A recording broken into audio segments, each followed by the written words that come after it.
Welcome to Talking Grit, a Detroit Lions podcast. Powered by the Monroe County Reporters. Here are your hosts, Jason Harwood and Jacob Litton.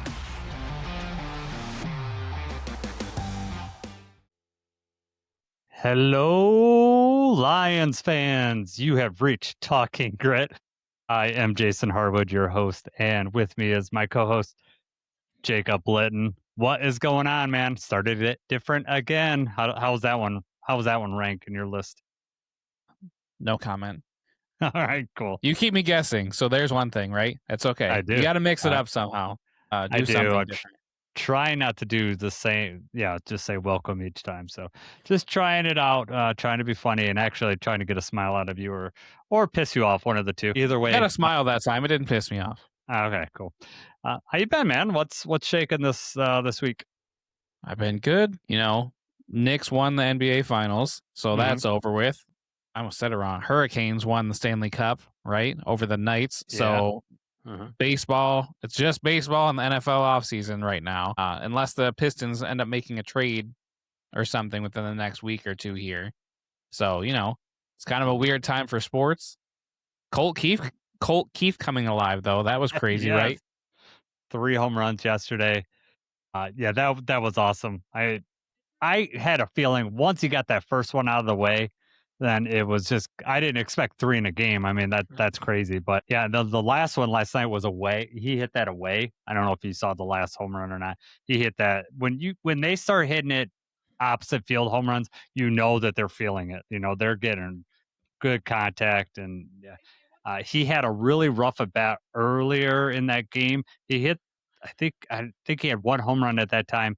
And then the next at bat, he had a guy on third. It was a Dingler had that leadoff triple, and he didn't get him in. And he was really talking to himself. And I was like, please don't let this ruin what we got going on. And it didn't. He come back and hit 2 home runs, and I'm really happy about that.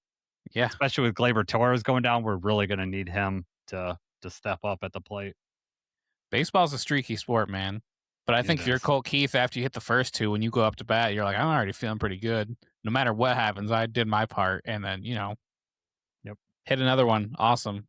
Yeah, PCA hit for the cycle yesterday for the Cubs. That's always really exciting to see. McGonigal had he had a chance early on the other game because he had like 2 hits early, had that home run, that no doubter yesterday, and then he followed up with a single. You know, it's hard to expect a cycle, but man, he's gonna get one. He's got all the tools to get one, so it'll happen for him. Couple people let's mention here in our chat. We got Dan Pask says evening, Jason and Jacob. Ash says 8.5 out of 10 for the opening. So, you know, hello, Ash.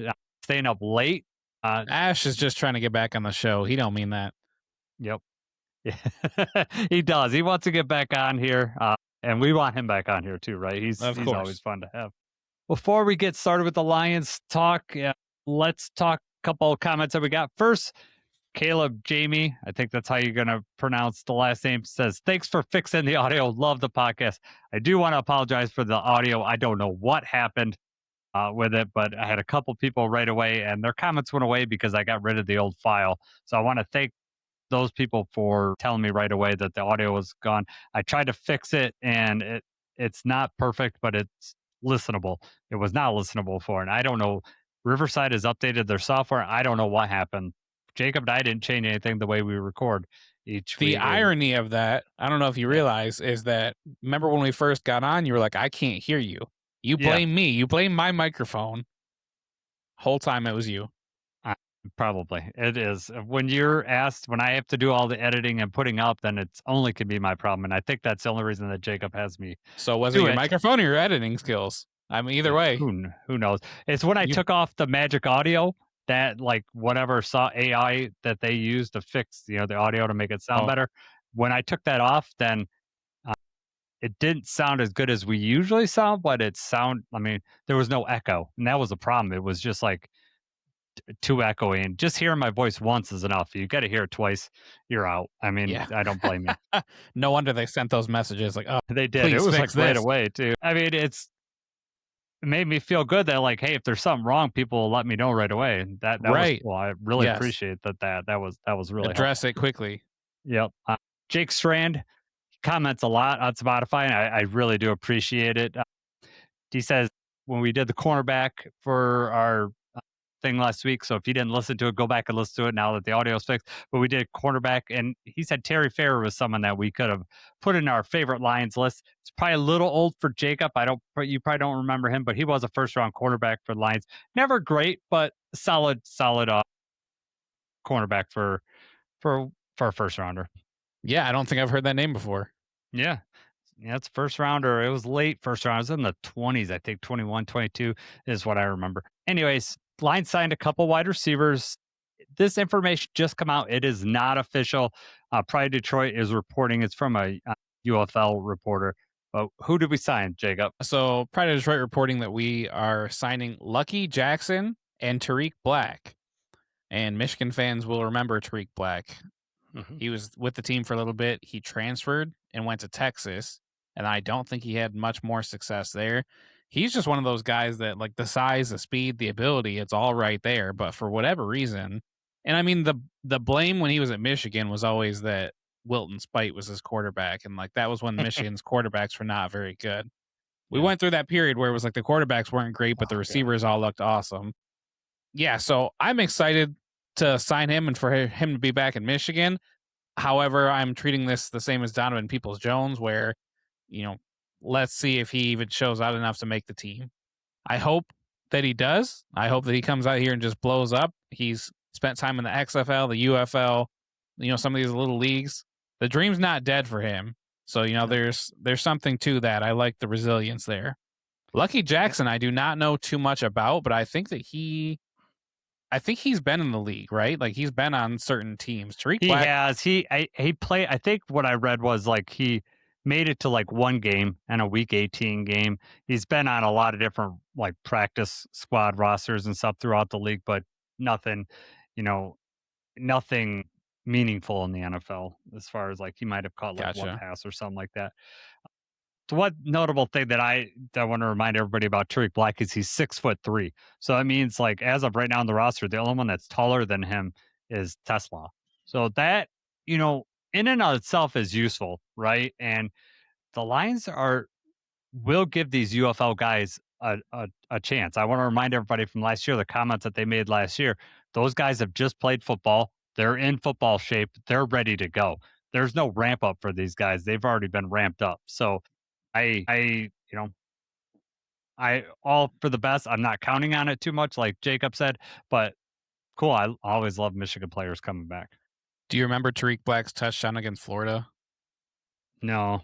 It was a week one. It was that big. Michigan played Florida, and we played at the Cowboys Stadium. It was like a huge Okay. thing, and they were both like high ranked teams. Neither of us had very good years, but it was Yeah. because it was Michigan, Florida. They're both ranked high, and Mhm. Tariq Black just burned his guy wide open deep, and then Spite threw a touchdown. It was like a 50-yard touchdown, but Tariq had to like slow down to get to the ball, and they almost knocked it away before he scored. But that was awesome. That's my memory of That's Tariq Black. I don't know how many touchdowns he scored at Michigan, but that one sticks with me. nice. All right. This list that we're going to talk about next, Jacob pointed out to me last week and just sent me the list, basically wanted to know my thoughts on it, but it's the top 10 free agents, according to ESPN, that are left in the NFL. Jacob, since you showed me the list, I'm going to let you tell everybody who's number one on this list if they don't know already. Well, this was why I sent it to you, because I was shocked that the number one player on this list is who it is. So ESPN's top 10 available free agents right now, they list offensive tackle Taylor Decker as the best free agent available at this point in time.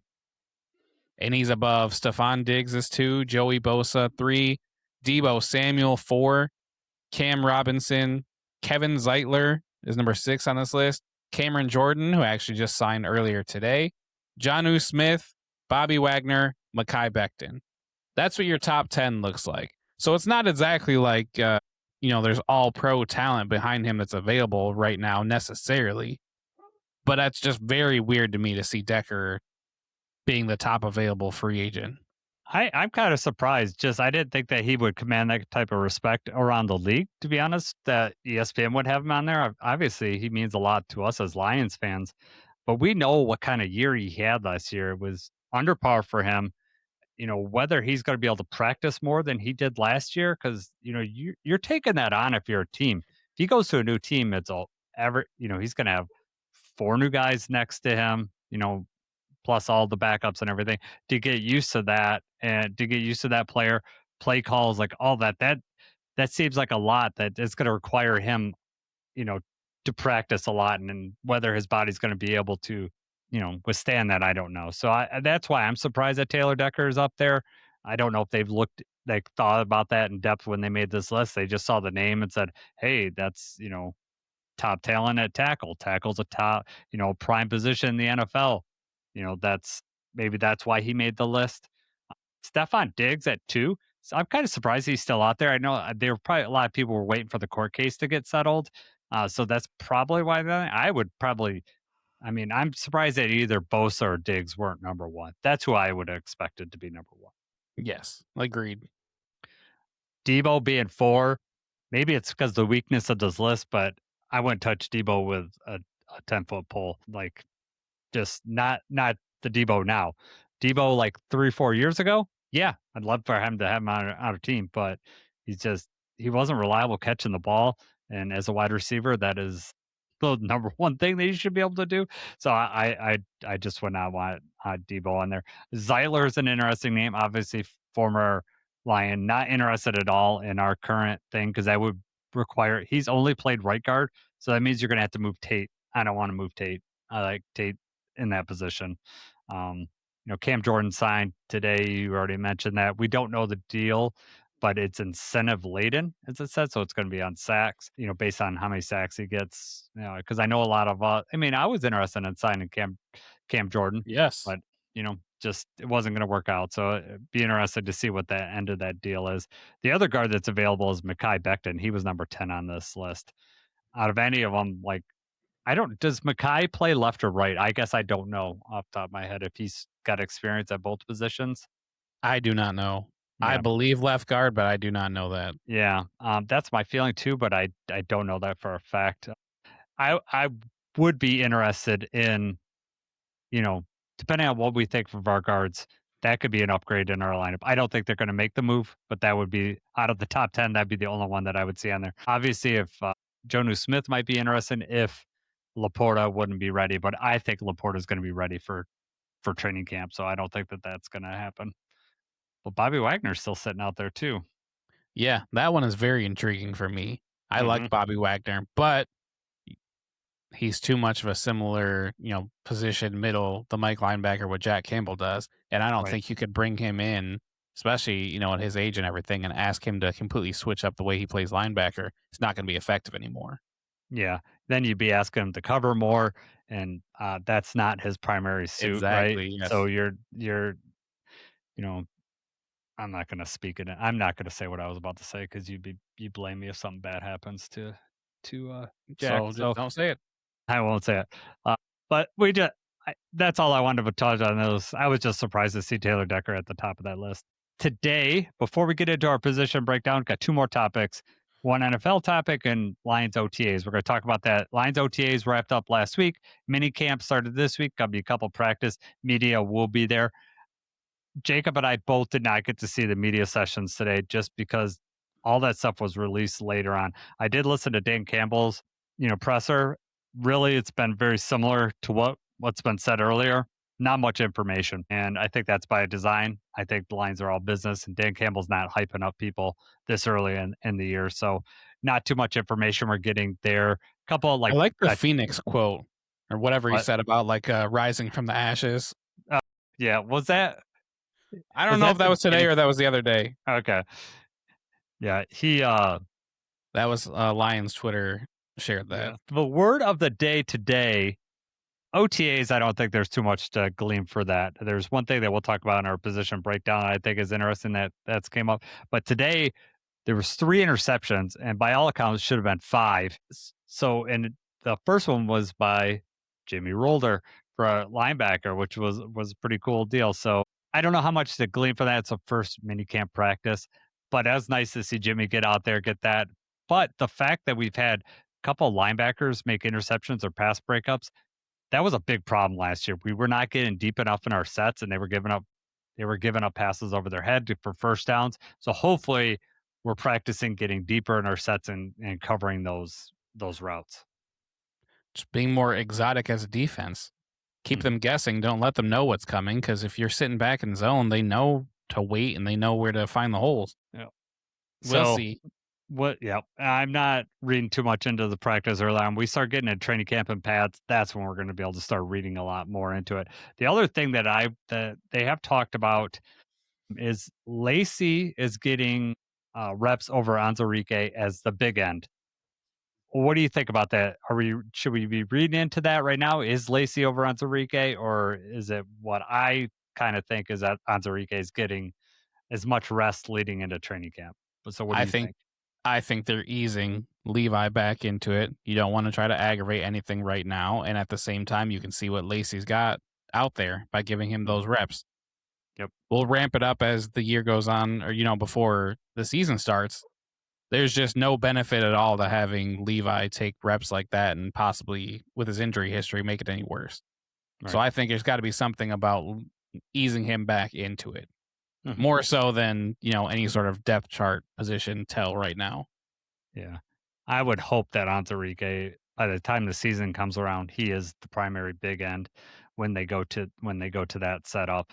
Not that Lacey can't do it, because I think he can do it and he could set an edge pretty well, but I think Anzarike will offer some pass rush ability that Lacey is not going to be able to add. So that's why I kind of want that over there. But I agree. I think they're especially early on. You've seen him with all the injured players, the offensive lineman Barton, they got him, not practicing, and they're going to bring him on and training camp. So we'll see.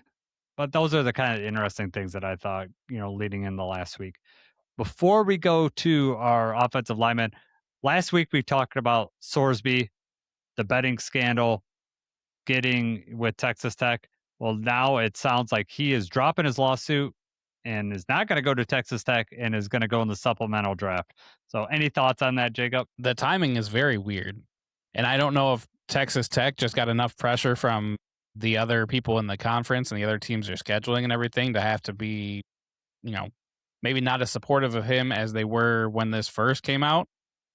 Very weird timing. Because earlier, the last report I saw is that the NCAA had just requested that they come to a resolution.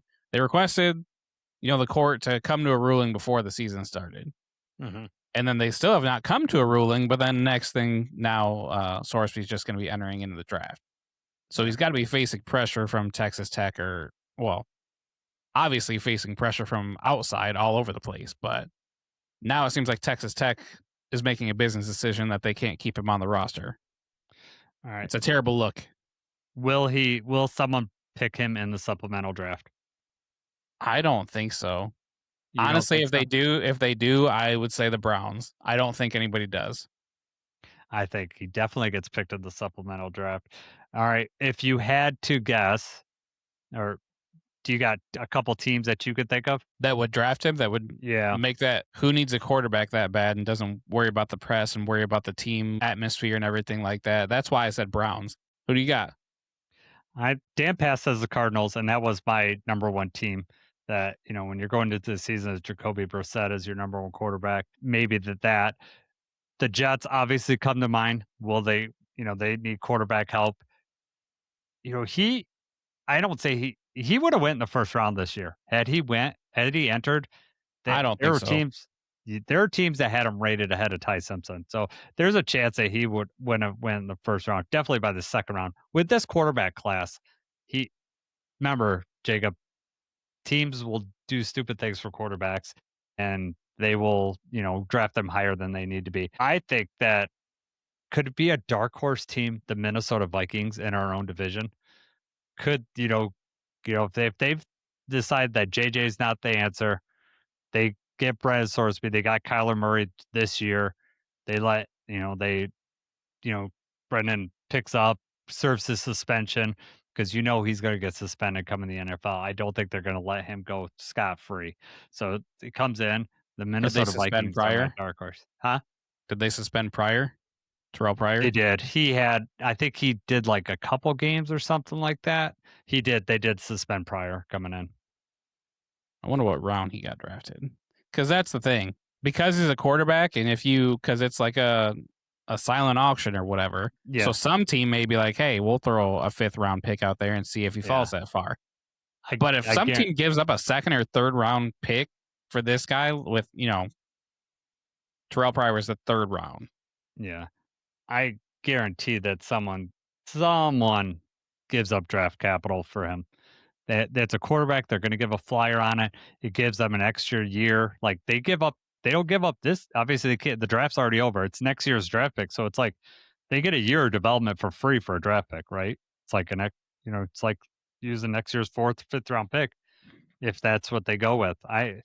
Steelers could be another team too. I don't know if they would go that route, but they need a quarterback. Aaron Rodgers going into his last year, but I don't know. I'm with Dan Pask. If I had to put all my money on one team, the Cardinals would be the Ash is saying 5-game suspension for Pryor entering the league. Yeah, I saw that. Yep. So they matched what his suspension was supposed to be with the NCAA. Okay. But how's the NFL handle that when there has not been, or when it's a year? Do they suspend him for the year? Yeah, I think he could be a part of the team for that year either, and then you'd be wasting your pick. That's true. I mean, I'm sure that's going to be asked the league office, like what kind of suspension is he going to get? If he gets half the season, 8 or 9 games, would that be worth it for you, to get him in your system? Because I'm assuming that the suspension wouldn't start until the season starts. So you would get him through training camp. You could get him the playbook. He could do all that, but he probably couldn't do any of the meetings or anything. I doubt he could do any of the meetings or anything like that. But that might be part of the suspension too, that he just can't play. I don't know how they would handle that. The NFL he may can't be in also the building, but yeah, you're right. If he, before the season starts, has that training camp experience, if they let him play in preseason games or whatever, it's a lot more time for him to be placing bets at home. So that's the thing I was thinking about, dude. Like you're gonna he's already got this. Even though I think maybe he does have a gambling addiction. I'm sure he does, but I think part of the rehab was to try to get reinstated for this year. That's my feeling on it. You don't want to leave a guy that has a problem out there by himself for a year. That's bad news. And no one wants that. No one wants to see this kid's life be turned bad from all this. I believe that people could get second chances, but I also think that they need to face consequences for their actions. That's why I don't think he needs to get scot-free. But, if he lost his pay for a year and then, was allowed to be in the building with the meetings, I think it'd be okay. That way he'd have team supervision, but, he still doesn't get to play in the games and he loses game checks. That'd be reasonable for me. Gonna be interesting to see how that plays out. It will be. Well, we'll continue talking about it because obviously you and I are both interested in it. All right, let's move on to our offensive line. Jacob, while I'm getting this slide up here, why don't you go through the Lions offensive line? Just so everybody knows, I listed them, all these, just like I did for cornerbacks and safeties last week. I did it based on how the team website has the player listed. So you might say, well, that guy's really a tackle, and you have listed as an offensive lineman. Well, I did it how the team website has them listed. All right. And on that note, here we go with the Detroit Lions offensive line. We have Cade Mays, center. Seth McLaughlin, center. Mason Miller, guard. Larry Borum, just listed as O-line. Devin Cochran, O-line. Miles Frazier, O-line. Christian Mahogany, O-line. Giovanni Manu, O-line. Michael Neese, O-line. Melvin Priestley, offensive lineman. This is funny. Tate Ratledge, offensive lineman. I know. Yeah, I know. Some of these other ones, I know the reason behind, right? Like Miles Frazier, you could make a case for. Mahogany, probably not. Anyway, Tate Ratledge, offensive line. Juice Scruggs, offensive line. Colby Sorsdahl. Blake Miller is listed as tackle. Penei Sewell is listed as tackle. And then the new guy, Ben Barch, is also listed as O-line. Yep.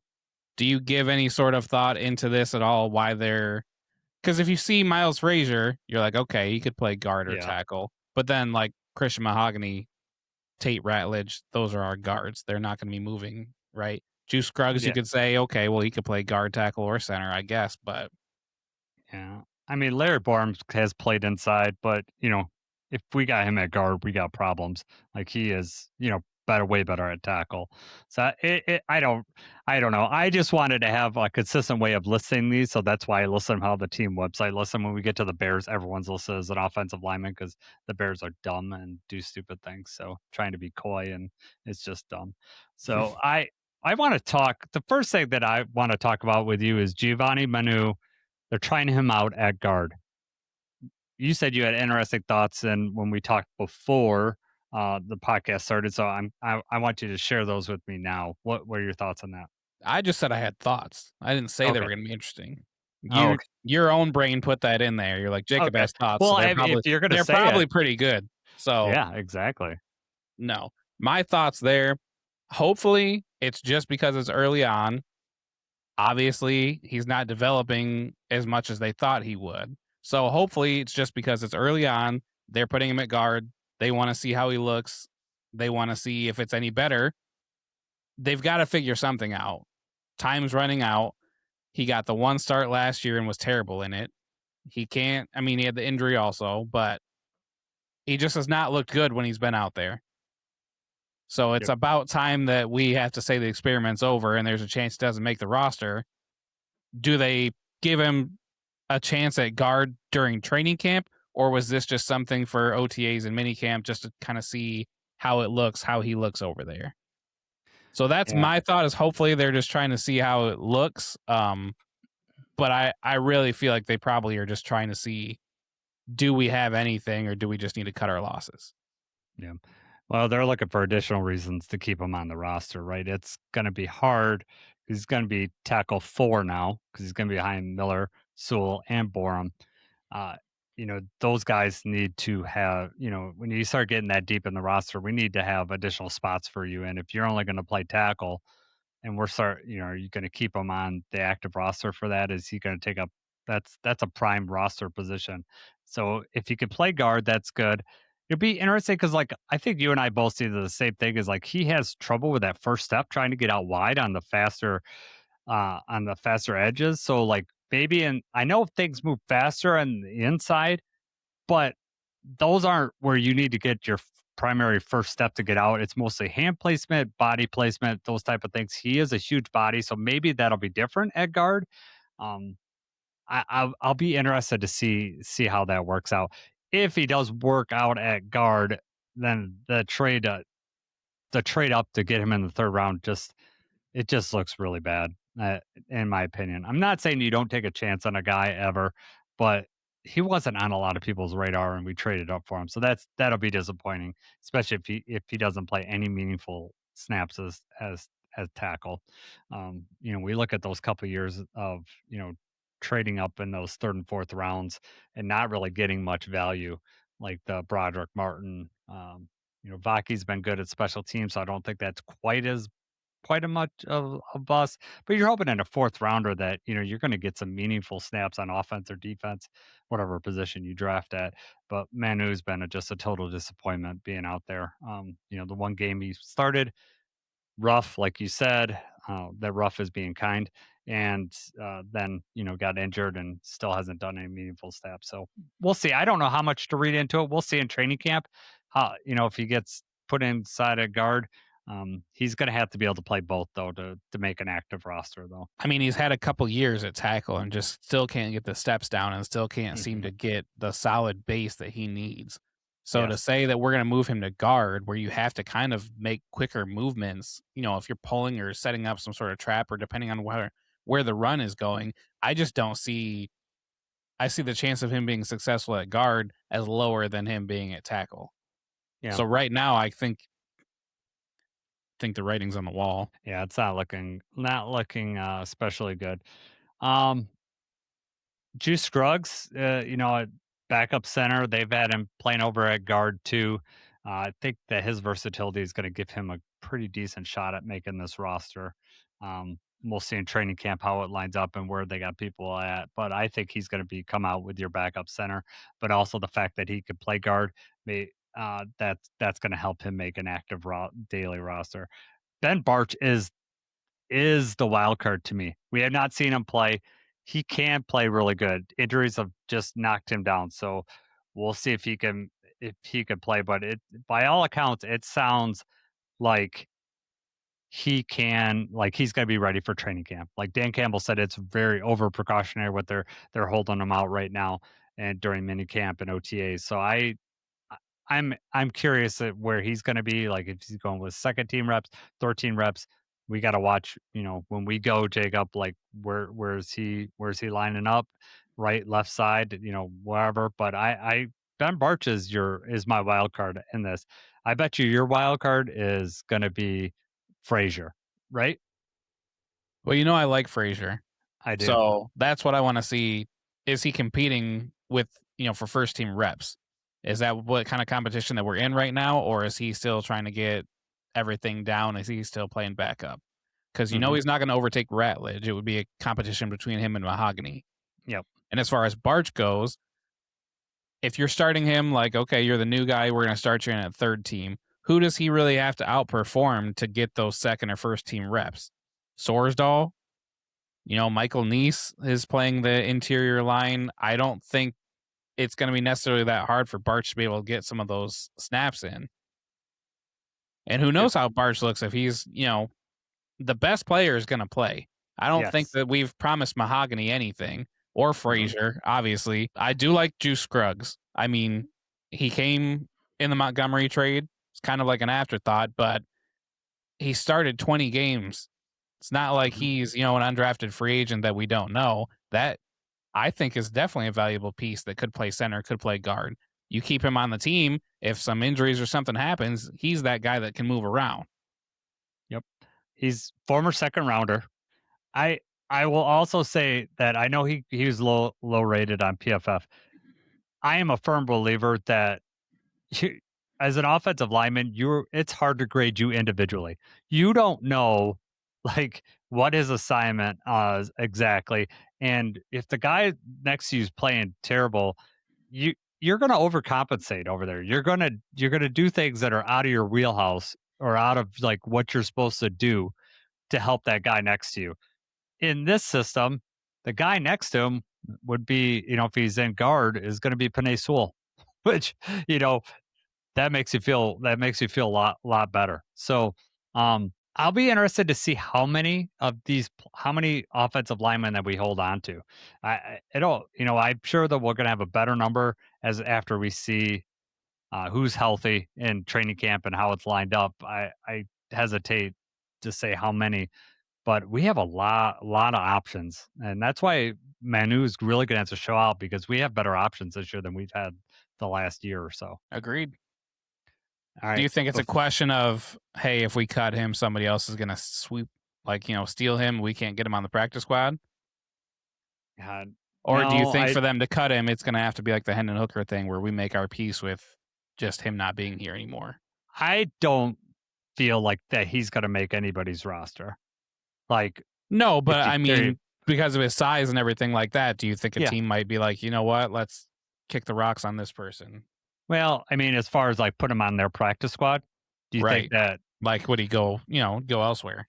Yeah, I mean, he might have an option now. Him and Panay are close. So my feeling is like if he got offered a practice squad on our team, he might be more apt to take that than another team. How it just depends on what his outset is and what they've told him. I know the Lions aren't going to sugarcoat, say, "Hey, you definitely got a shot. Just make a practice squad." I don't think they're going to sugarcoat things. I think they're going to tell him exactly what they expect. So I don't know. My feeling right now is that he's not going to make the roster coming out. I don't think he's going to do that unless he has a good training camp. We'll see. My Right. real question for you though is Mahogany. If you had to give it odds or a percentage, I don't, 100% he's going to be the starting left guard. 0% there's no chance. What percentage right now do you think on week 1 that he is our starting left guard? You're feeling right now. He's got the fast track to it. He's got the experience. I would say 70%. Okay. It's definitely not a foregone conclusion. He can be beat out if one of these guys shows out, but I think that he has first crack at it. It's his job to lose. Yes. Yeah. I think another player is going to have to outperform Mahogany for them to get that. And like you said, if someone does, then the Lions aren't going to hold that spot for for him for Mahogany. So I'm right with you. I'm like in the 75-80% range that he's gonna keep that. He played. I mean, he played all right last year, but it was obvious that he came back from that. He came back probably a little bit too early uh, from his broken leg, and I'm expecting him to be playing better next year. And plus, you're playing against with Panay Sewell on your left side, so that's always going to be helpful. Right. Let's move on. I'm going to post the PFF starters. This is what PFF has projected to be the starters this year. Obviously, Panay Sewell on the left side this year. They project Christian Mahogany, K. Mays, Tate Ralledge, Blake Miller. No surprises for us as Lions fans in there, at least for me. Larry. I, if Larry Borum started the first week or two, I don't think I would be really devastated, but I really think this is Blake Miller's job to lose in training camp. And I would a part of me be disappointed if he doesn't start week one? Yes. But it doesn't mean that he wasn't worth the first round grade. Sometimes, just depends on how fast he picked it up. Because they have a lot of faith in Borum too. So it's not like, it's not it wouldn't be terrible if Blake Miller didn't start, but not having him first rounder, how would you feel? Would you be devastated? Would you be worried if Blake Miller's not starting week one? That's a bad look when you draft a tackle in the first round and you don't play them right away. Yeah. What happened from the pre-draft process to training camp? What looked different? What's he not doing where you don't feel comfortable enough to put him as a starter, especially as right tackle? Mm-hmm. So yes, that would be concerning for me. The only answer would be if Borum absolutely just showed out and they were like, this guy's a vet. He's not letting anybody by him. He's doing great. Blake Miller is still kind of learning the ropes. We feel comfortable starting Borum week one and going from there. But you know how I feel about switching up the offensive line during the season anyway. I just don't like it. Yeah. And I get it from that standpoint. But like say by week 3 or 4, Blake Miller's not starting and he's healthy and everything, there's not an injury there, then I'm starting to get worried. First week or two, I'm not overly worried. I just don't. I am. How do you have training? You have all of this time to be ready to go. I get it. There's just no way you can say, well, we need the first couple weeks of the regular season before he's ready to roll. I'm not saying I wouldn't be disappointed. I'm just saying I wouldn't be like crazy worried that, oh my God, we wasted a draft pick. I just like the rest of the Lions fans. it'd be terrible. Like we should have traded up. We should have got our guy, whatever. But I won't be going in that boat. All right, let's move on to the Vikings offensive line. Again, this is how they're listed on the team website. You got Gavin Gerhardt center, Blake Brandel guard, Henry Bird guard, Will Freeze guard, Joe Huber guard, Michael Jurgens guard, Vashawn Lee guard, Donovan Jackson offensive lineman, Tristan Lee offensive lineman, Thomas Remack offensive lineman, Caleb Tiernan just drafted this year offensive lineman. We talked about him during our preview as a possible Lions draft pick. Christian Darrisaw tackle, Caleb Etienne tackle. Should I ask Travis Etienne how to say that name properly? Did you hear that? Where people have been everybody's been saying it wrong. How Yeah. do you say it though? I forgot. I can't remember. I have to look that up, but I did look up how Caleb wants his name pronounced, or how they have it on at least how Google search has it. It is ETN. Oh, if Google says it, then it must be right. It's got to be right, 100%. Yeah, there's no. I don't need to verify. Brian O'Neill tackle, Walter Rouse tackle, Ryan Van Der Mark. He's listed as tackle. All right, Jacob.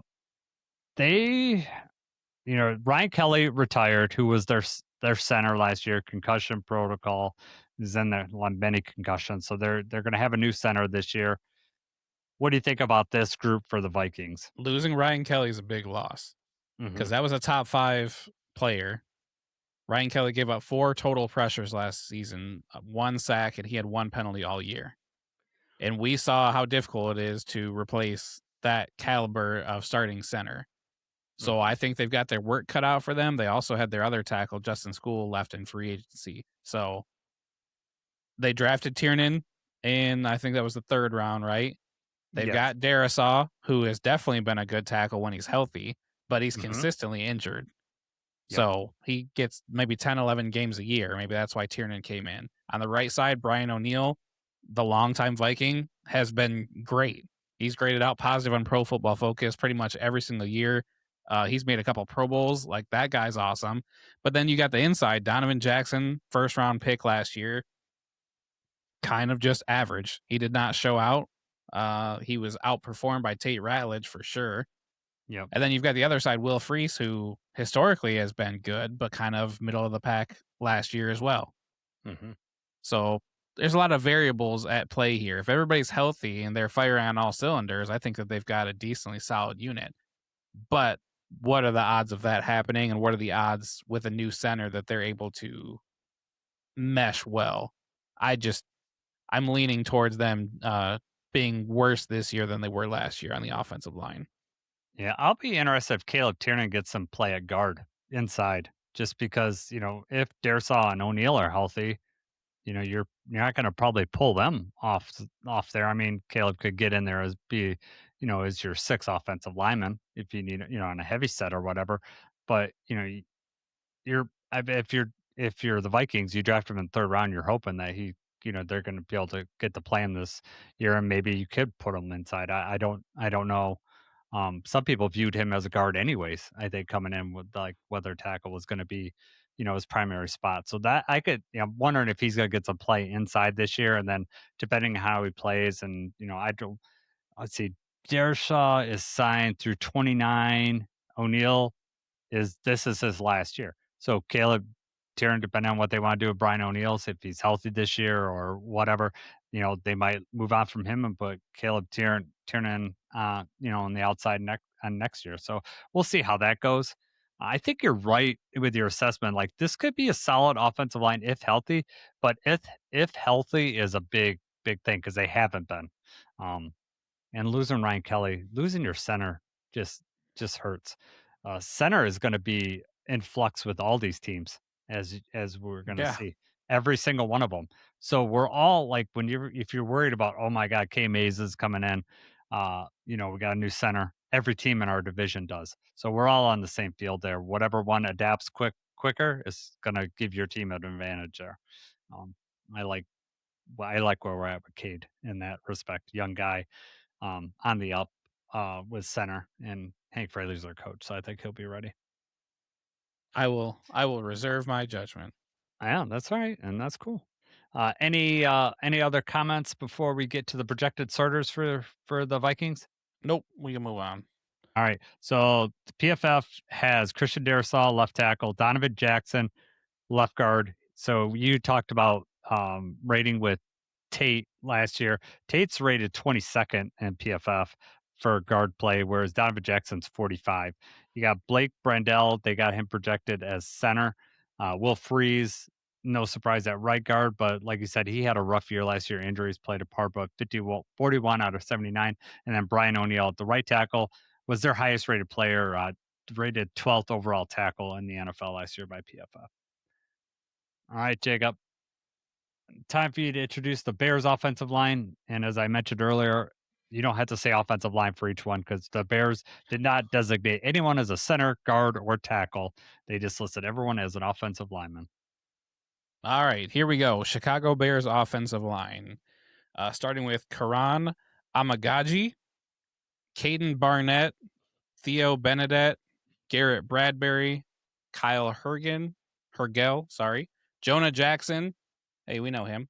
Braxton Jones, Logan Jones, Jaron Kump, Jordan McFadden, Mason Murphy, Luke Newman, Joe Tooney, Ozzie Trapillo, Jedrick Wills Jr., and Darnell Wright.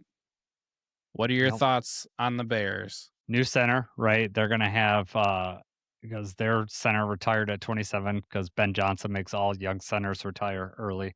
And this could be a good could be good, but man, that center is going to be a rough spot.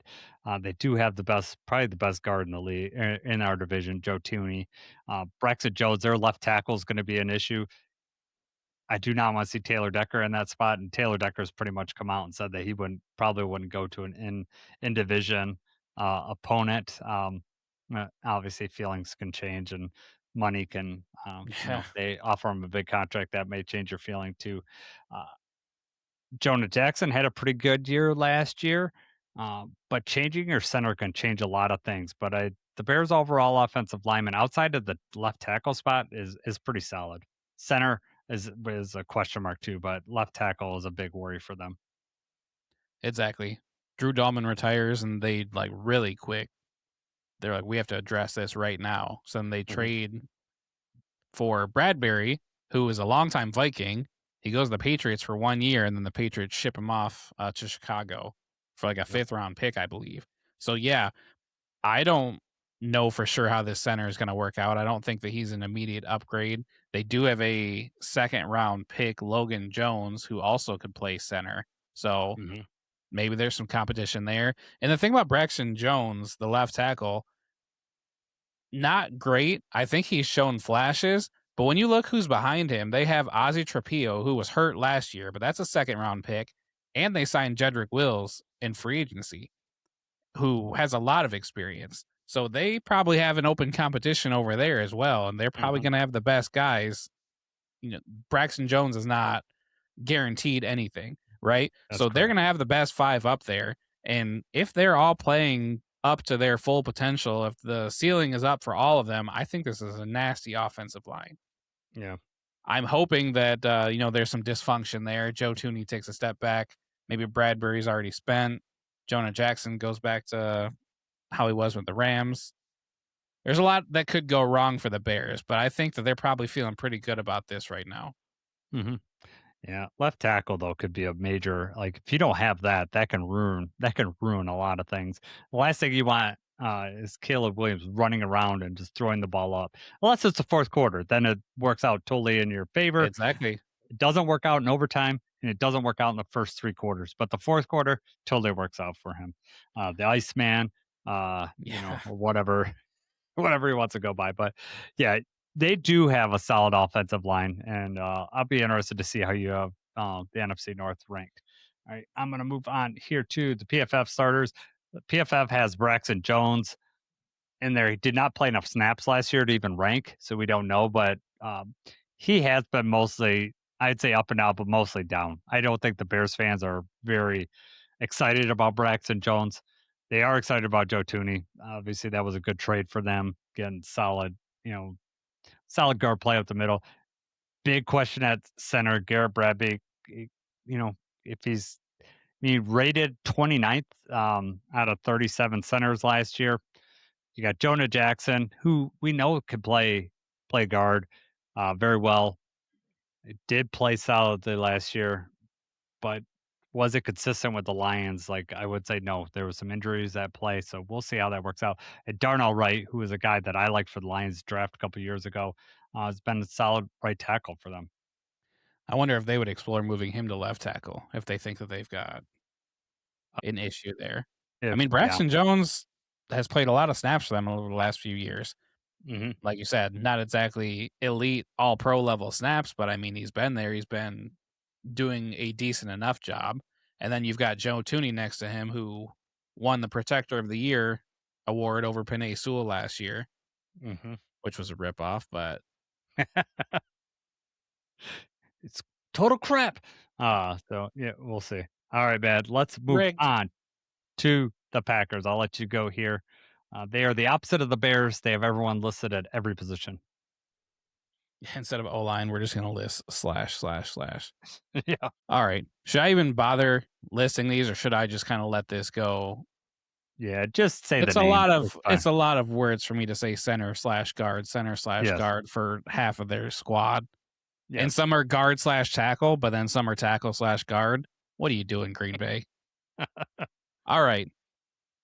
So Packers offensive line, starting with Jagger Burton, Jacob Monk, Sean Ryan, Aaron Banks, Carson Barnhart, Dylan Barrett, Josh Geske, Dylan Wade, John Williams, Zach Tom, Donovan Jennings, Brant Banks, Anthony Belton, Dalton Cooper, Travis Glover, Jordan Morgan, and Darian Kennard. Are you scared of the Packers offensive line in any way whatsoever? This is a rough group, man. This is, I mean, Zach Tom is your only one on there that you're like, okay, that's a top. That's a guy I'd want on my team. Not. I mean, I'd take him on our team for right tackle. But obviously, I want Blake Miller to be there. But if I was forced to take another tackle, Zach Tom he'd be okay. But the rest of the team, I mean, Aaron Banks is looking like a terrible free agent signing for them for the money that they paid him last year. They're getting a brand new center this year. Uh, just their left tackle He played is center poor. last year. Oh, did he play center for them last year? It was because they had Elton Jenkins on the team. Yes, that's right. But then when he was hurt, Sean Ryan played center. Right. It's kind of like the Graham Glasgow thing, I think, where he's mostly played guard, but he can play center if he needs to. And now they're going to experiment how we did last year and just put him over at center. And what could go wrong? Yeah, exactly. The depth here is pretty lacking too. They did not do enough to help their offensive line this year, and I'm sure that salary cap really played into that. But this is not a group that I'm overly fearful of. Yeah, I will say, so they let Rasheed Walker, the tackle, leave in free agency as well. But for what it's worth, all 5 of their projected starters did play all on the team last year. So they've played together. They're familiar with each other. Anthony Belton was somebody that I actually had my eye on for the Lions potentially draft, a few years ago. So that's somebody I think has potential. He did not play very well last year. So we'll see. We'll see how this plays out for them. But I would say they're trending pretty far down. Yeah. They can't have their right tackle. Well, you saw with Panay. They can't have their right tackle carry the whole squad. It's not going to be enough. Yeah. And that's a team that wants to dominate. They want to give, we don't know what's going on with Josh Jacobs this year. That could be a whole nother thing.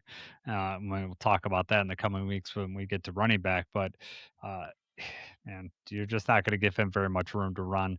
And, Jordan Love can't throw off his back foot. He might be required to do that a lot with this offensive line, which may work out for them somewhat. And then every time it does, I get really mad. Or throwing it short, a terrible throw, and get the pass interference. The old Green Bay Packers best play in the playbook. Enough to make me mad, but no, this group is. Well, we'll get into our rankings in a minute. I don't want to step on my toes there. PFF has Jordan Morgan as their left tackle, rated 40th last year for tackles. Aaron Banks was rated 55th in guard. Sean Ryan was 30th center.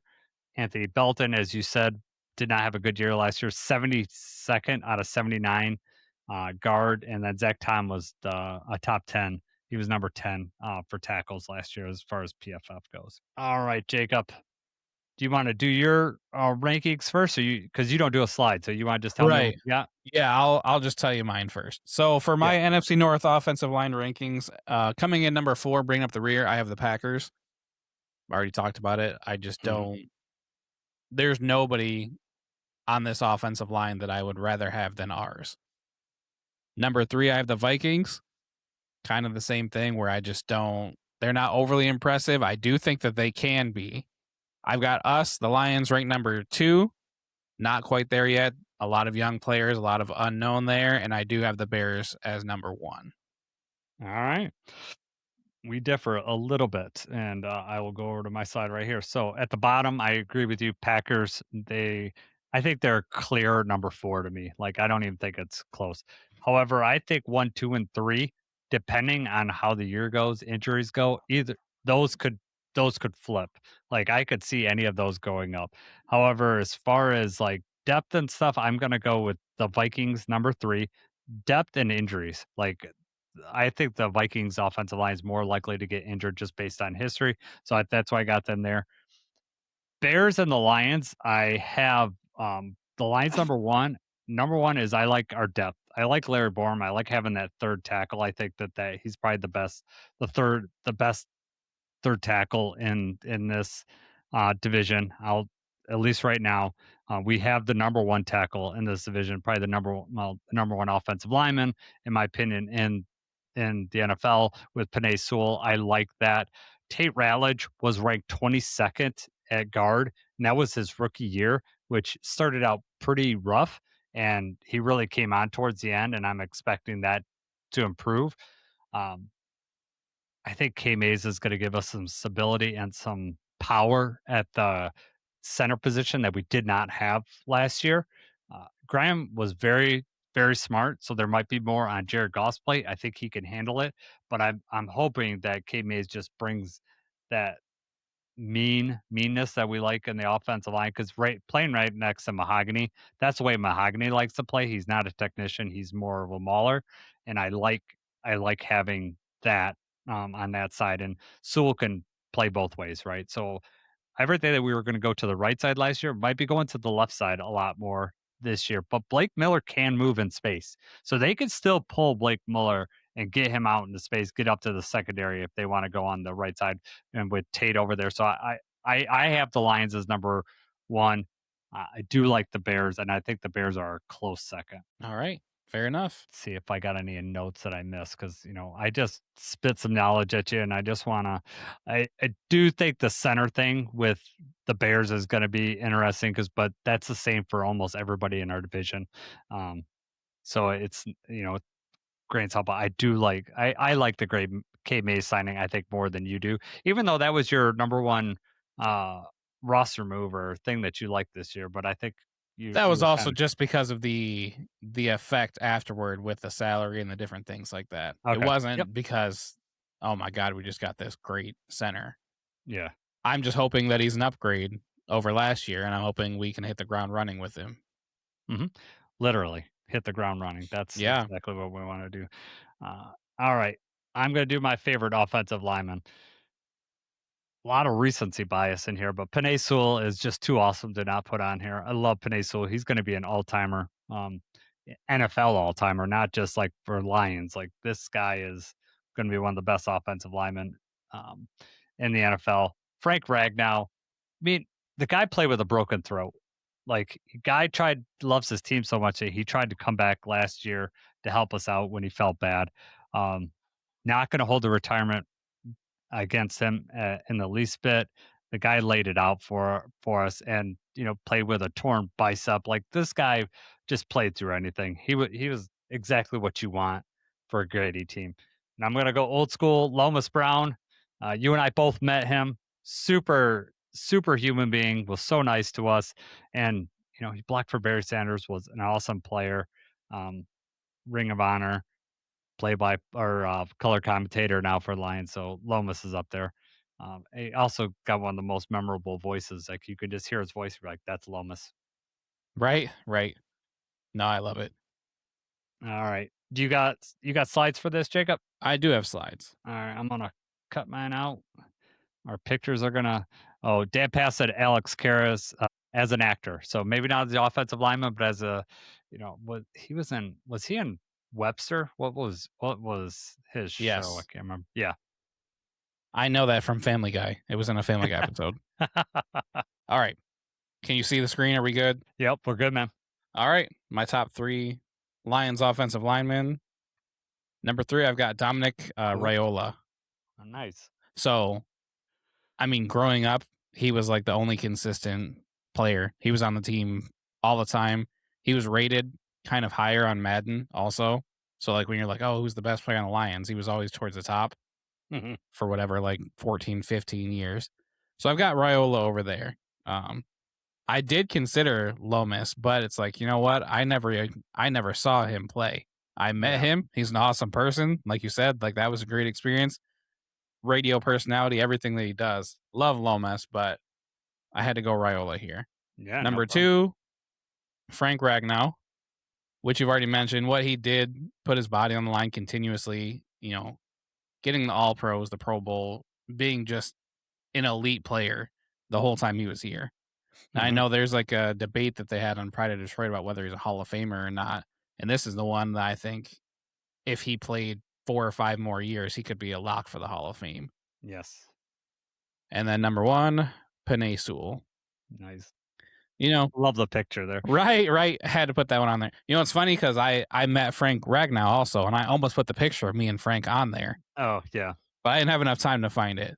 But yeah, Penei, he's already most all pros from a Lions offensive lineman. He has the record there.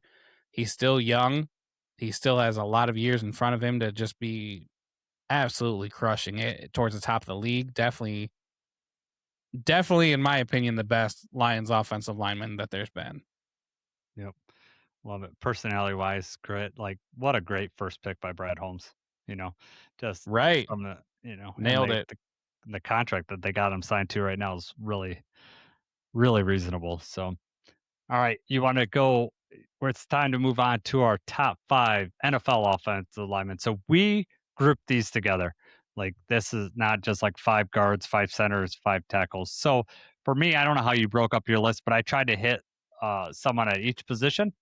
Oh, see, I did You not do know, that. it could be, and that's fine, and it's So we'll fine. be I just different then. personally, that's why it's very hard to like figure that out. So that's why I did it that way. But do you want to go first? Or you want me to go first? You can go first. All I right, want to see all right. because we've been matching I so know you. many of these. I just have to see.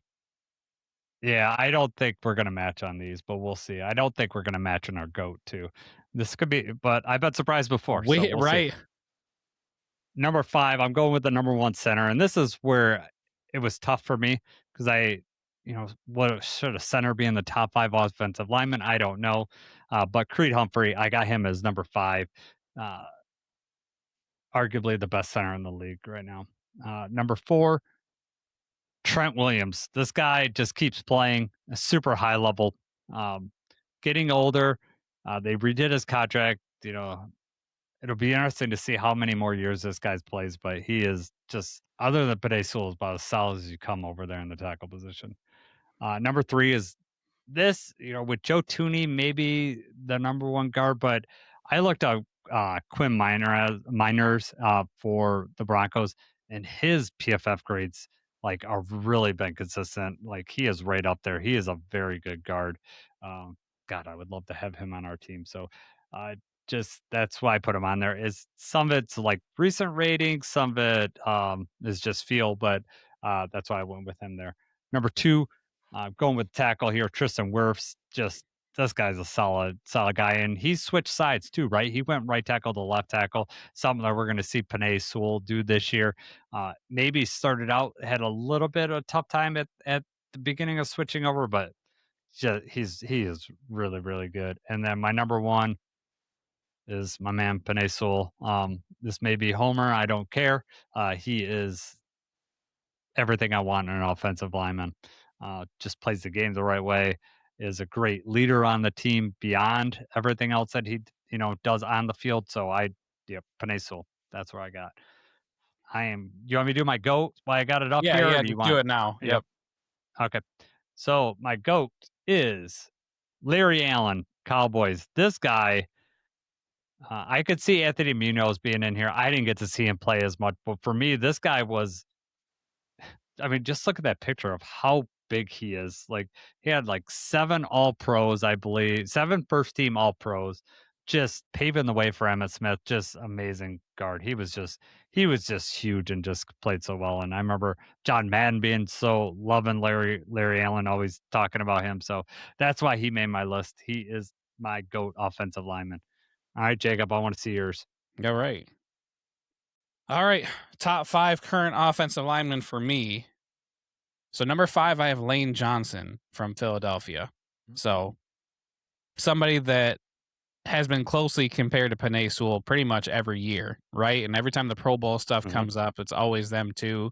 Lane plays on the right side, and now Penei's playing on the left side. So we'll see if there's any difference there. But Lane Mhm. Johnson, solid player, been doing it for a long time. He's got, some all pros and everything as well. Number 4, Tristan Wirfs, another tackle. All right. I really like this guy. I mean, if we could have him and Penei on the same line, it's Oh my just a God. done deal, man. Like, I really like the way Tristan Wirfs plays. Number 3, Creed Humphrey. best center in the game consistently. Obviously, he's playing with the Chiefs, Mahomes. They got a good team and everything, so maybe he's got more opportunity there, but he's just doing his job perfectly, doing exactly what's asked of him and just keeping that offense rolling. Number 2, Trent Williams. Someone else has been doing it forever. Yeah. And he could potentially be like the best offensive lineman of all time. He's got the all pros and everything. I don't think, no, he hasn't won a Super Bowl. He's played in the Super Bowl, but Trent Williams is up there. I do have him behind Penei Sewell. So our list is similar again. You put 3 tackles on there. You said you had every other. I thought you were going to have another guard. I wanted to say that I got center guard. I had all 3 positions, center guard and tackle represented, but I didn't I didn't make a full offensive line, I guess. Yes, I thought about the guards, and Quinn Miners is a very good pick. But yeah, Penei Sewell, can't say enough positive things about him. Absolutely, I would not want to trade him for anybody else. Anybody else on this list, if you say you can have anybody 1 for 1, I'll take Penei. I do not want anybody else. Mm-hmm. The way he plays, the personality, the way he meshes with everything, like his pregame speeches, just everything that he's got. All right, you ready for my GOAT? Yeah. My GOAT is also Larry Allen. I've told you, it's been documented before that I used to watch the Cowboys when I was younger. And Larry Allen also, they had like a Pro Bowl thing when I was younger where they had a strongest man where they had the bench press. Mm-hmm. And, they just have like how many reps can you do? I imagine it was at 225.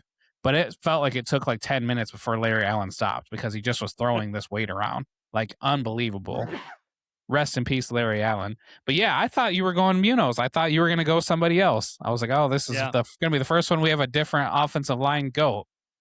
But yeah, Larry Allen, just huge.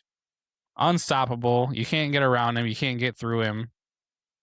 A big part of the Cowboys. Won the Super Bowl there. Helped Emmitt Smith with, his rushing title. So. Mm-hmm. Yeah, I am totally shocked that I know we're going to have the same quarterback. Running back will be interesting. I think we'll probably have the same running back, but I did not think you'd go Larry Allen there. I don't know who I thought you would go, but Munoz, if I was a little older, I think Munoz probably is on my list, but I wasn't looking at offensive line play when I was 10 years old or whatever. That wasn't obviously on my radar. If he's someone else's GOAT, I obviously I wouldn't argue with that. But for just me of who I've seen play, Larry Allen was just the guy that was just dominant and, nothing you could do. And Emmitt Smith should be writing his family a check, because he made him a lot of money and, obviously paved the way that he can break Walter Payton's rushing record. Yeah, man. So good list. Next week will be defensive line. So we'll talk inside and outside. We'll do kind of similar to what we did with cornerbacks and safeties. We'll just put that whole group together and similar to what we did with offensive line. And then after that, we'll have running back and quarterback. And I'm not sure right yet. We'll have to look at the timing whether we're going to do those together or separately. I'm thinking separately, and I think we're gonna because I think we could have some really good conversations about maybe we'll expand like the all-time list and like our GOAT list and maybe do like top 3 or 5 4 for GOAT or 5 whatever or something like that. I think that because like I said with quarterback before, it's gonna be boring if we just talk about Tom Brady. Spoiler alert, who's probably gonna be, our GOAT. But I think the other list it'd be more interesting to have a top 5. And I think running back too, because I have a feeling we're gonna be having the same guy at number 1, and the conversation might be more fun leading up until that. Although I keep thinking I'm gonna have a vastly different list than Jacob, and we this time, because there wasn't all the same position for offensive line, I was like, well, he's got to have different. But then I look at the names on the top, and the elite are the elite, right? Penei Sewell, Trent Williams, like those guys are at the top. Creed Humphrey, the best center. You could make an argument for like 2 or 3, but if you're talking about the top 5 offensive linemen, I think it's pretty close there. The GOAT, then, that was where I thought you were going to pick somebody maybe a little bit older. Yeah. But for me, like when you talk about that, there's not even, some of these other names like wide receiver, there's some names that pop in your head, right? And you got to think about when we both went Randy Moss. For this one, though, it was like, okay, this is kind of the only name that even came to me. Mm-hmm. Yeah, it's surprising to me, and I think it speaks to probably why we talk so well about football is that we have similar thoughts and even without even speaking to each other. And I do like that we, come up with these lists on our own and don't like have all these talking points going into it, like about each other's lists. I like being able to just learn about them on the fly. And I think it's more fun for me that way. Hopefully it's more fun for the audience for us to both to discover at the same time. And if you're But then I watching, can't make fun of you for having such a terrible list and being an idiot because I have the same list. I So know I can't do that now. it takes away that. I'll screw up my list next time for defensive linemen. It makes me feel like maybe I screwed up. Like I've lost my touch if I'm mad at Jason. You lower your own personal opinion of yourself. You're like, gosh, darn it. Man, I've lost my touch. Before we take off, we've been talking a little bit about movies. We saw Disclosure Day. Have you seen anything about this movie?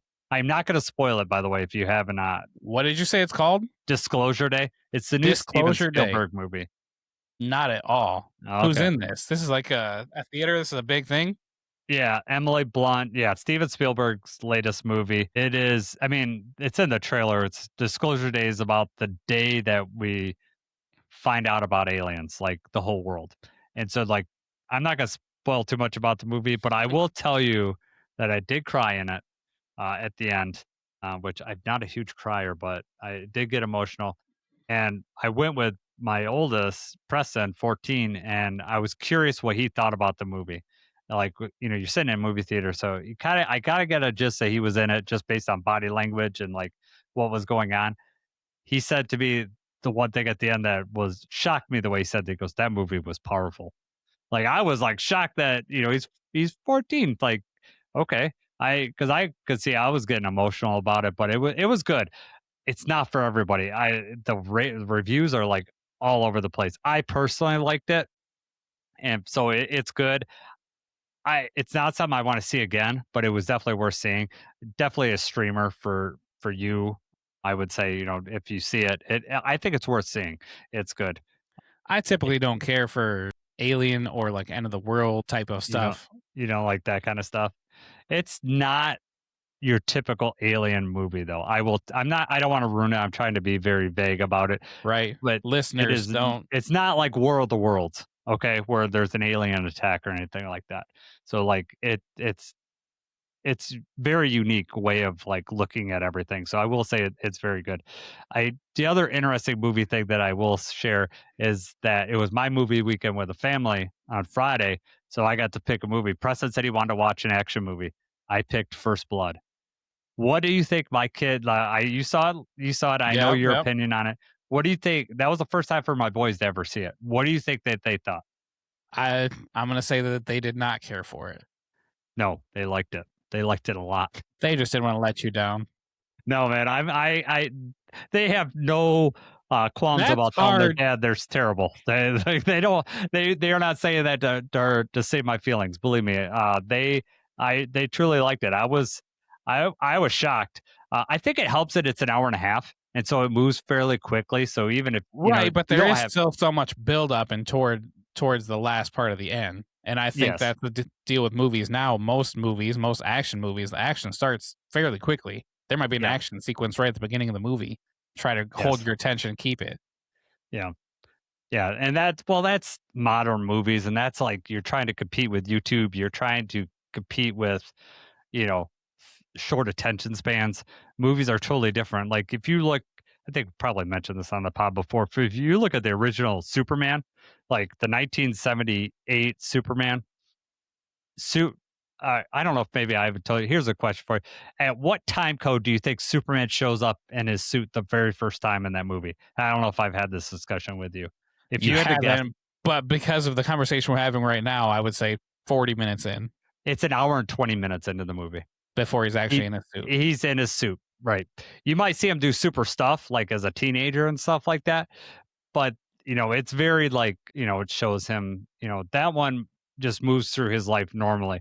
The Man of Steel, the one with the Zack Snyder version, it doesn't move chronologically. It bounces back and forth. And that's the trick to get more action early, like you're talking about. Like we'll do these scenes out of order and do them as flashbacks or like all this stuff so that we can tell the story that we need to tell, but do it in a way for modern audiences, and also just to not repeat, not just not to repeat the way the story did before. Right, So right.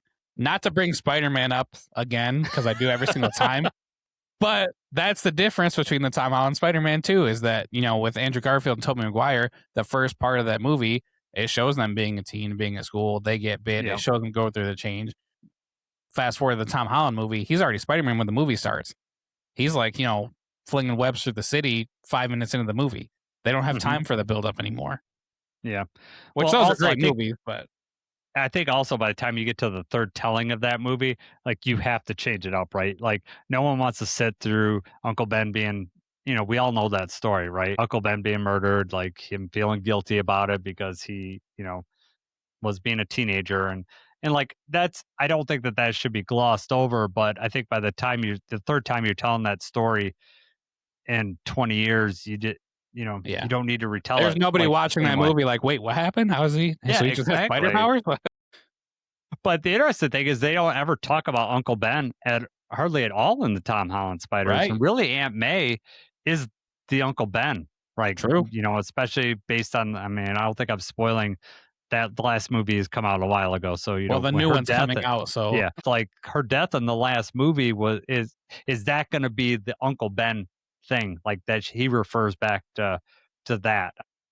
'Cause, I mean, they have mentioned Ben, I think, and he might have had initials on a suitcase or something like that, but they don't talk about that being the, you know, the jump board for him being, right. "With great power comes great responsibility," That wasn't the turning tagline in point. there. Right. I mean, So they had Iron Man as the turning point, and now they have the Aunt May exactly. stuff, so Yep. Iron Man was that surrogate, right? The dad surrogate that, that teaches right, them the right. tough lessons, takes his suit away, says, "If you need that suit to be Spider-Man, then you're not, I should have you never don't given it to deserve you. that." Yeah, If you're should nothing never without the give it. suit, I should have never gave it to you. Exactly. So, Sorry to keep bringing up Spider-Man every time the movies come no, up, dude, but you bring Spider-Man up. We are at an hour and 20 minutes. Anyone that's still listening at this point is probably just loves to hear us banter. So I'm okay with it at this point. They know that if they know at this point the Lions talk is done, so they can move on. But a couple more movies coming out. Supergirl's coming out pretty soon. Are you gonna take your kids to Minions and Monsters? And Toy Story 5 is coming out too. Do your kids we interested are in gonna those? Or? figure out something for Toy Story. I'm not sure. Typically, we go to the drive-in. I don't know. They started at 9:45 PM, which is after their bedtime. Like, they're laying Yeah. down right now. I feel like giving them slushies and popcorn at 9:30 is just a terrible idea. So I don't know how we're gonna do that yet. We've gotta find out some way to see Toy Story. But Mhm. the Minions movie, we will probably watch at home. They Okay. love the Minions, they love Despicable Me, but that one we'll probably just watch at home. You just made me think of something when you said slushy popcorn. What is your rule for getting your kids snacks at the movie theater? Is it an every time thing? Is it a once in a while thing? Is it, like what's your rule? So, Because you got 4 kids, here's the that's deal expensive. here's the deal, yeah. So, when we go to the movie theater in Monroe, so Phoenix Theaters, you print off a coupon online for a free small popcorn. It's Okay. a dollar upgrade to make it from a small to a large. It's only a dollar Mhm. because obviously they've got an abundance of popcorn. You get a large Yeah. popcorn, you get free refills. Yep. So that right there, I've gotta leave the movie in the middle of it to fill that bag up, but the Mhm. popcorn will do the trick. Same thing as the slushies. They all get slushies. We usually get nachos. It's like $50. Yeah. But for a little while, like when we did the candy thing, like I'd get candy from the dollar store and be like, we'll walk in with this in my pockets. Mhm. Yeah. We have it I used to do like, with my parents, we would always bring stuff in, and I'm not saying I haven't done that lately, but I typically, we haven't done that. Like, if we used to not go to the movies as often, so we used to tell them they could get candy and a slushie. Sarah, if she goes, she loves popcorn, so she will do the same thing. She will get the largest popcorn. They do allow a refill on it, so we get to the theater early. So, like, before the movies even started, like, that popcorn's, like, Yeah. over half gone. So she goes and gets it refilled at the beginning, and so that she's ready because we'll all share that. We've been going to the movie a little bit more recently, so I've been telling the boys that they get one snack. So they could have a slushie or they could have candy, one or the other. And if they want to use their allowance, then they can buy the other thing. Like if that's important to them. So Good part of call. that is also letting them know how expensive that stuff is. Like, it blows Preston's mind. We've been doing Preston joined the bowling team next year for freshman year, and so the local bowling alley has 2 free games a day for 15 years old and younger. So I've been taking Preston, I would say 4, maybe 5 times a week since they've gotten out of school, the bowling. And we one time we would, first time I went and got food, and it's like, yeah, you're $50, and I'm like, can't afford. I mean, you're getting a free game, but I can't afford $50 each time. And and I told him I quiz him. I'm like, how much do you think this was? And they'll tell me a number 25 or what. I'm like, no, it's $50. And then he's starting to get the value of money and be like, okay, but we can't do that. So everyone, like today, I splurged and got it because Sarah's out of town, so it was just me and Preston. That was our dinner for the day. But, it is crazy. That's why I was wondering what you did at concessions, because like, this summer, if you go to, like, 5 or 6 movies, I mean, that's like $400 you're spending at the end of the day when you get to it, like, how much you're spending in concessions and tickets. It's crazy. Well, that's where they get you because the tickets in Monroe are $5 a piece if you go before Yeah. 6 o'clock. So we always get the cheap tickets, but Yep. then I gotta spend that much in food anyway. Yep. Exactly. I mean, part of it is the experience, and I get it. I love going to the movies. I like the experience, so that's why it's for me. It's like, okay, you know what? If that's gonna keep them content, we're all here watching this. Yep. I think the problem that I have is, like, I don't wanna make it feel like, okay, you have to get this at the movie. Like, I like to be able to say, we don't need to do this. This is a special treat. We'll go out and do it, because then it becomes like, all right, now next time I need to get popcorn, a slushie, and 2 candies, or like, it snowballs, and I don't want it to ever get that way. But you know, Right. but I don't blame anyone that smuggles candy, and then I'm not a toddler, so, and occasionally I'll hear a pop can pop in my theater too. So, They used to have a Taco Bell in the food court at the Mall of Monroe. So that was yeah, the thing. And it was like, there's no way the movie theater didn't know because everybody, like Taco Bell would have a huge line. Everybody would be getting yeah. Taco Bell. And then everybody just like, we'd all follow each other from Taco Bell to the movie theater through the line. It's right there.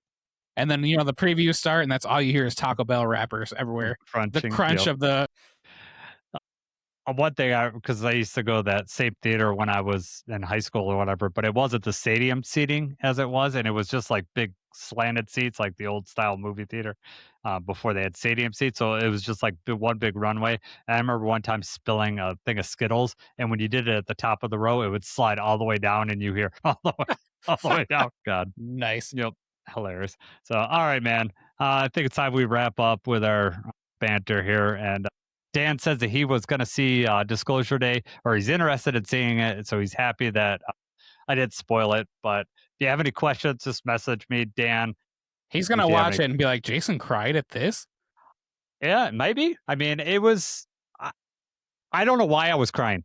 I honestly do not know. Like, when Preston said it's a powerful movie, he had the exact right words for it, because it's not like, I don't know. I don't want to spoil it, but it's We'll not leave my it at that. normal trigger to like cry, or like a normal. It was weird. I don't want to ruin it for anybody, but it was definitely worth seeing.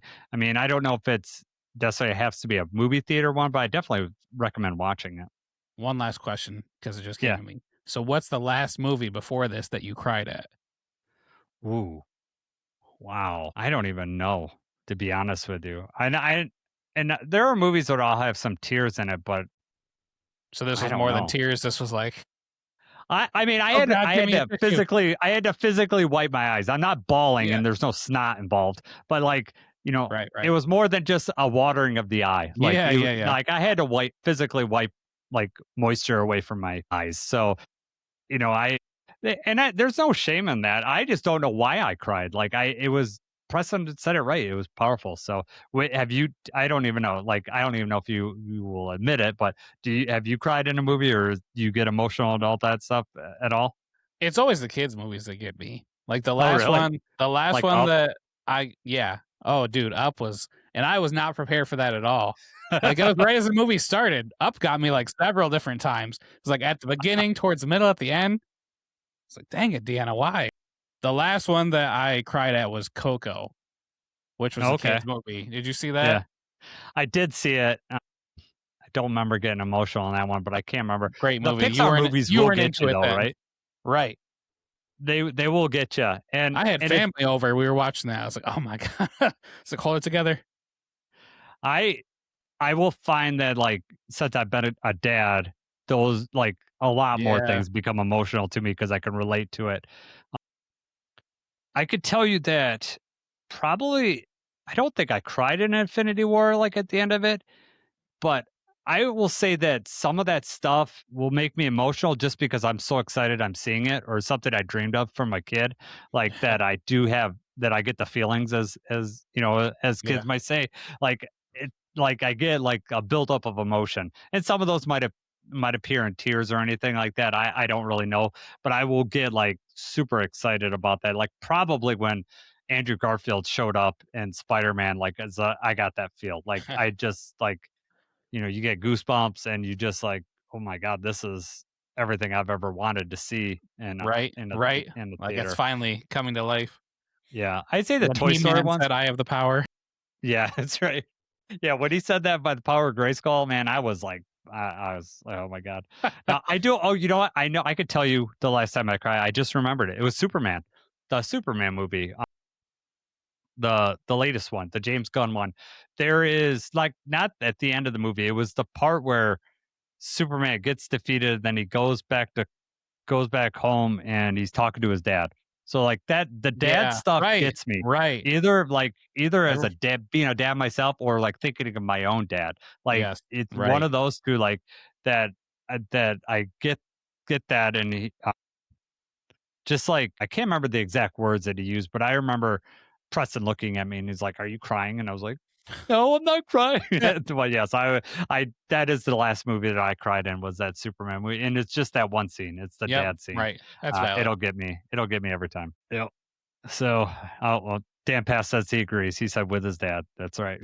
Yep. So Dan's a crier too, and I'm all about it. All right, cool. All right, dude. I had a good time talking with you. We got probably 3 more weeks of this position stuff, and then by that time, we'll have a little more information about training camp. We'll still be in the probably the dead period for a little bit, so we'll figure out something to do for those couple weeks. But I'm really liking this position series. I already have ideas for how we can improve for next year, and if any of the listeners have thoughts about things that you like us to say or do or things to look up, I'm all for about hearing that. So hopefully the audio is better this time, and yeah. Yeah.